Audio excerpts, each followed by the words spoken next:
Ahojte. Ahojte. Dnes sme sa vybrali smerom na západ. Sme síce len 2 hodiny cestou od Bratislavy, ale vylezieme na krásnu 2000-ku.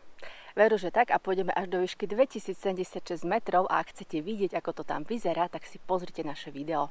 A pre všetky naše ostatné a ďalšie videá nás nezabudnite sledovať a stlačiť tlačidlo subscribe.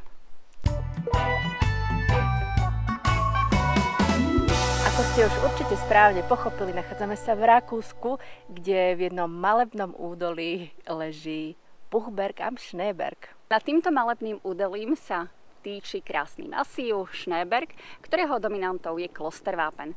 Práve vďaka svojej výške ho môžete vidieť aj z Viedne, z Neusiedlerského jazera alebo z maďarského Soproňu.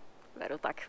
Dominanta viedenských Alp láka skalolezcov, horolezcov, turistov a v zime dokonca aj skialpinistov. A je známy aj tým, že aj na jar je pokrytý snehom. Na náhornú plošinu sa môžete dostať peši alebo pohodlne zubačkou Schneebergbahn. Bože, to tieto slova. Sehr schön. Sehr schön, danke. Ktorá vás vyvezie na stanicu Hochschneeberg a odtiaľto okolo chaty po žltej a zelenej turistickej značke ste na vrchole asi za hodinu.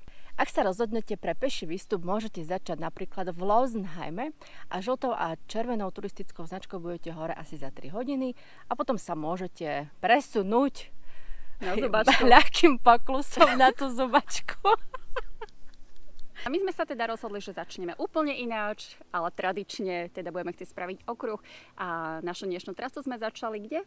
Začali sme v krásnej malebnej dedinke v krásnom údolí, ktorá sa volá Schneebergdörfl. Vidíte, ako je to krásne ide? Mne to tak krásne nejde. Ideme po žltej turistickej značke, nastúpame asi 1400 metrov a na Klostervápen vyjdeme za 4 hodiny. No a potom sa samozrejme budeme vrácať naspäť a pôjdeme cez Waxriegel po červenej a modrej turistickej značke a mali by sme to dať za 3 hoďky. No a ako vidíte, je nám veselo, tak nám to možno bude trvať aj dlhšie, ale každopádne sledujte nás. Sledujte nás, bude to veľká zábava.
Schneeberg je horský masív v skupine Rax-Schneeberg v Dolnom Rakúsku, ktorého vrchol Klostervápen s nadmorskou výškou 2076 metrov je najvyšším vrcholom Dolného Rakúska a najvýchodnejší, ako aj najsevernejší dvojtisícový vrchol v Alpách. Jeho dominantu s dĺžkou takmer 50 km prekonal v Rakúsku len Großglockner. Priamo pri vrchole Klostervápen sa nachádza stanica rakúskej armády na sledovanie vzdušného priestoru. Veľmi členitá krasová plošina zasobuje rakúske hlavné mesto pitnou vodou od roku 1873 prostredníctvom 120 km dlhého vodovodu. Schneeberg, s láskou prezývaný cisárom viedenských Alp, je od roku 1897 prístupný aj zubačkou Schneebergbahn, ktorá stúpa až do výšky 1796 metrov. Na jej ťahanie sa využíva dieselový vagón Salamander a do horskej stanice Hochschneeberg sa dostanete za 40 minút.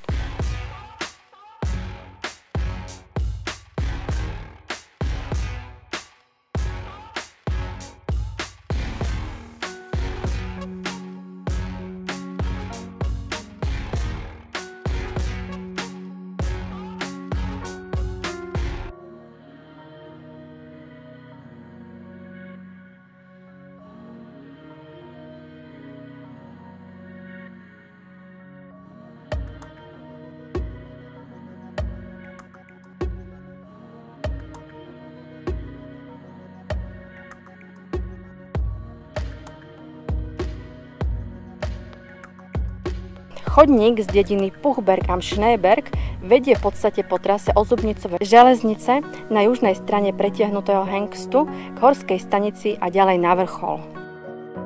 Na túto stranu Schneebergu sa dá dostať aj z Priglicu, Pajerbachu, Reichenau a Kaisebrunn, ďalej na juh cez Gans alebo Krumbachstein. Z Losenheimu západne od Puchbergu vedie cesta Fadensteig cez severne orientované Fadenwende. Z Höhlentalu na západe sa dá na Schneeberg dostať cez Weichtalklamm, je to Via Ferrata, obtiažnosť A až B, alebo paralelnou cestou Ferdinanda Mayera, ako aj cez kruh Schneeberg. Výstupy cez severovýchodné úbočie hory Nadelgrad, Novembergrad, Herminensteig a Steidengraben sú náročnejšie na istotu a miestami zahrňajú ľahké lezenie. Börkelsteig a Gamsgartelgrad sa dajú zvládnuť len s horolezeckým vybavením.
Cestu naspäť sme sa rozhodli si trošku zmeniť, pretože smerom nahor to bolo aké? No, náročné. Bolo to celkom záživné, takže ak sa rozhodnete vyliezť na Klostervápen, tak ak chcete zažiť vzrušo, tak použite našu trasu. Ak zažiť vzrušo až také nechcete, tak radšej sa na neho vyberte inou trasou. A ideme smerom dole po žltej turistickej značke a neskôr sa napojíme na červenú a vrátime sa do dedinky Schneebergdörfle. Nádherne, krásne to hovoríš. Snažím sa.